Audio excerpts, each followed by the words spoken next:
Dan saya menganggap penting sekali ya namanya annual report. Mohon maaf, artinya apa sih Pak? Saya dengar katanya laporan keuangan tahunan atau apapun. Saya menganggap itu penting sekali. Walaupun tidak semua laporan itu sebenarnya penting.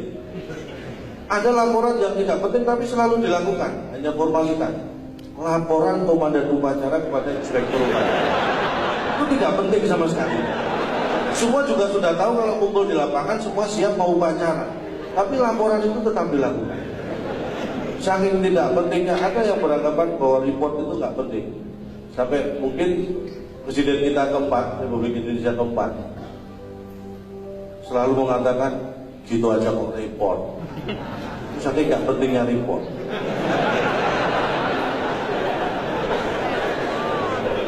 Tapi buat saya pribadi, laporan terutama laporan keuangan itu penting. Bahkan saya terapkan dalam keluarga saya. Karena saya berpikir, saya masih berpandangan bahwa wanita itu lebih jago dalam hal keuangan. Menurut saya ini, kalau salah mohon dianggap benar. Makanya keuangan keluarga ini saya serahkan pada istri yang mengelola.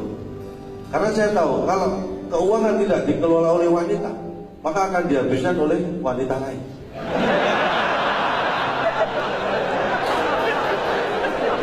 Makanya saya anggap penting. Itulah penting. Dan tepuk tangan buat wanita-wanita Indonesia. Karena itu ini himbauan saya kepada kaum laki-laki, terutama pada diri saya sendiri. Karena prinsipnya kaum pria itu kalau sering keluar malam itu semakin banyak menghabiskan uang. Nah, wanita semakin sering keluar malam itu semakin berpeluang menghasilkan uang. Ini khususnya wanita yang sudah go publik ya. Saya nggak tahu apakah ini tercatat di bursa efek Pak. Tapi itulah pentingnya. Makanya saya kemana-mana selalu saya simpan foto istri saya di dompet. Setiap ada masalah pekerjaan saya buka dompet, dan istri, wah masalah terasa ringan. Karena masalah terberat ya ikut ini.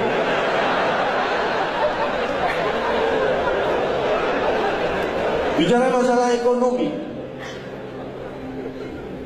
saya selalu berkutat dengan masalah ekonomi dari dulu. Karena saya secara ekonomi bermasalah terus.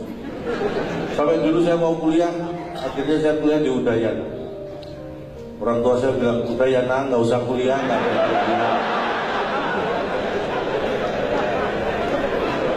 Jadi kalau ekonomi saya sering mengajak diskusi ya ekonom, pelaku bisnis. Kayak Pak Renal Kasali, Pak Irmawan Kertaja itu sering saya ajak diskusi. Cuma beliau-beliau nggak mau.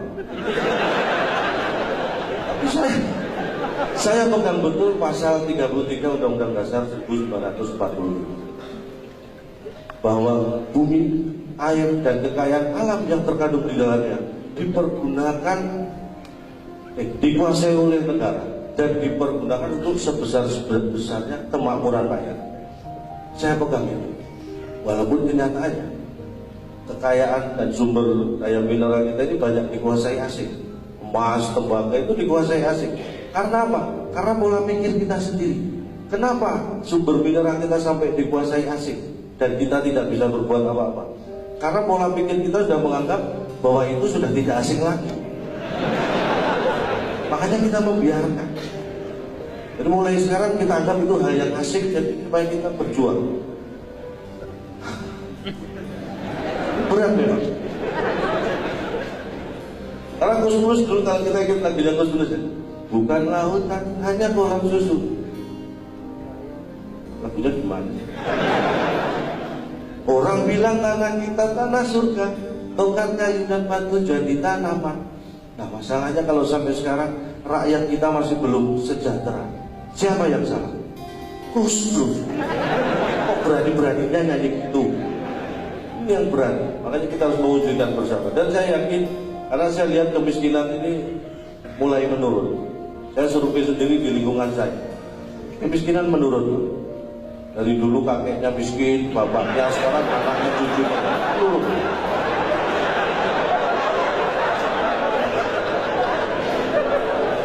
Harus kita syukuri.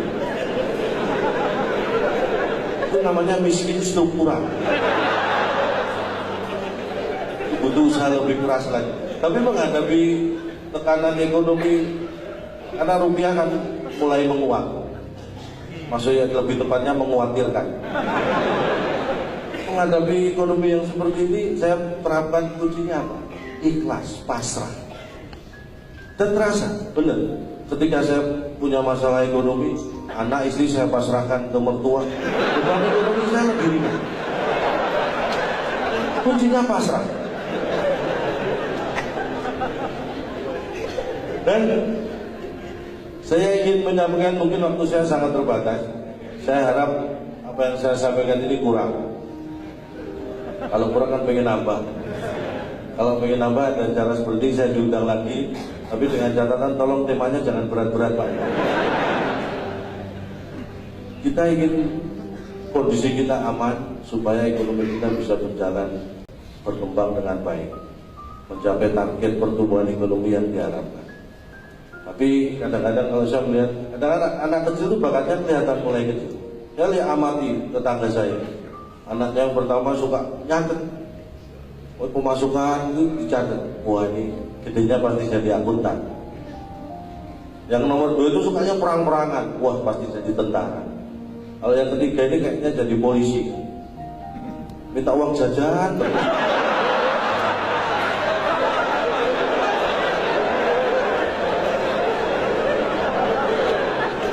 Mohon maaf, karena idealnya di Jepang itu, di Jepang satu polisi mengawasi 250 sampai 300 masyarakat. Nah di Indonesia ini belum bisa ideal seperti itu, karena 250 sampai 300 masyarakat itu baru bisa mengawasi satu polisi. Itu harus kita tingkatkan. Karena saya ingat betul pentingnya ekonomi. Bung Hatta pernah mengatakan bahwa koperasi itu soko guru ekonomi. Dan saya nggak prihatin karena justru sekarang ekonomi guru soko koperasi. Ini yang harus kita rubah, terutama koperasi simpan pinjam. Bapak ketawanya kenceng banget Pak. Saya ada kaspon berapa Pak? Ya mohon maaf, hanya ini yang bisa saya sampaikan. Sekali lagi kalau ada yang salah, karena tak ada gading yang tak retak, atas nama keluarga besar Gajah saya mohon maaf tidak bisa menghasilkan gading yang tidak retak. Dan berjumpa lagi, saya Cak Lontong, salam lemper. Dan saya undang teman saya Andriani.